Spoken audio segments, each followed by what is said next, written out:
want to explore two or three other dimensions that you spoke about. You spoke about capacity, you spoke about leadership. So talk to us a little bit about what you see as, who are leaders and what is leadership? Is there a difference? Is it… I know there's a lot of talk about leadership and wanting to become leaders. I don't think anybody should try to become a leader. It's quite obscene that I want to become a leader, that means all of you should be what? I don't know. I don't know what you would like to call yourself. It's not about you wanting to become a leader or someone wanting to become a leader. Because of a certain thing that you have done within yourself, or a certain level of observation, or a certain intelligence, or a certain experience, you are able to see something that most people are not able to see.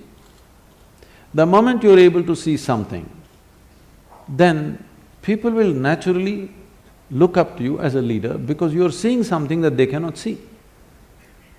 And if you become a leader, there are many ways to become a leader. You can get elected, you can get selected, you can work it, you can pull other people down and become a leader, or simply people will rise you as a leader because they see that either you're able to see something or you're able to do something which they themselves cannot do. I feel this is the way leadership should happen, if you want to call it that someone is able to see something and do something that others cannot do, so everybody wishes he must take charge of the situation because naturally he will be able to do something that the others will not be able to do. So what is the quality of leadership? Leadership means once you sit on a perch, you better see clearer than others, otherwise you'll make a ridiculous fool of yourself. There's a whole, in the nation certain things have been happening. Right. Somebody sits on a perch and he doesn't see any better than you, he looks like a fool immediately. So, it is not about you wanting to sit on the perch, you wanting to see something must get you to the perch. Not because you want to be above everybody else, you get to the perch. So what is the quality of a leader? I don't think there's any particular quality. One thing is, a leader means his sense of life is beyond himself. It's not about… his sense of identity is beyond himself. Somebody becomes a leader because he is willing to think and feel and act for more people than himself. If you act for yourself, you're called self-centered. If you just act for the sake of two or three people you gather in the form of family, you are named as Dhritarashtra. There are modern names for that. If you identify yourself with the entire nation or the world, you'll be looked at in a different way. Essentially, your leadership will come from the right context depending upon what you're identified with. Because everybody needs an identity. What sort of identity have you taken will determine the context and the quality of your leadership. In that context, isn't leadership something that, each of us can individually manifest? If I were to describe one dimension of leadership as saying it is about taking ownership to create a better outcome. In that context, we can convert leadership from a noun to a verb. I don't know that much grammar, okay. But you can try.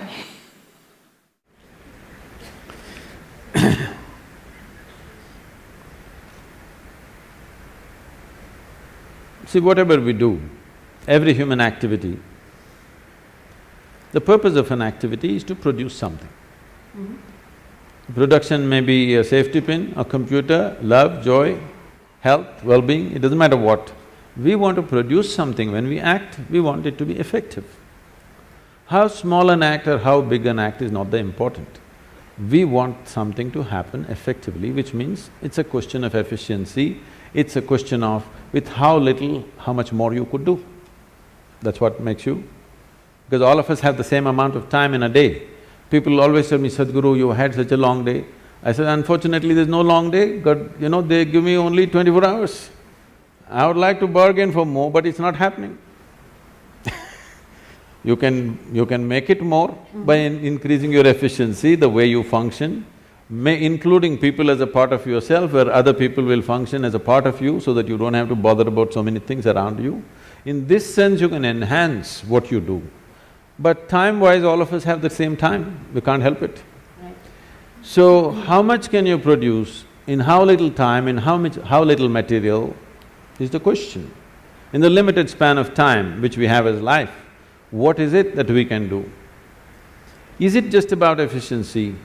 Is it about simply mindless efficiency, do better, do better? No. At different times in history, people seem to want different things on the surface. But essentially, no matter which time of history, who they are, which part of the world they are, everybody wants the same thing, well-being.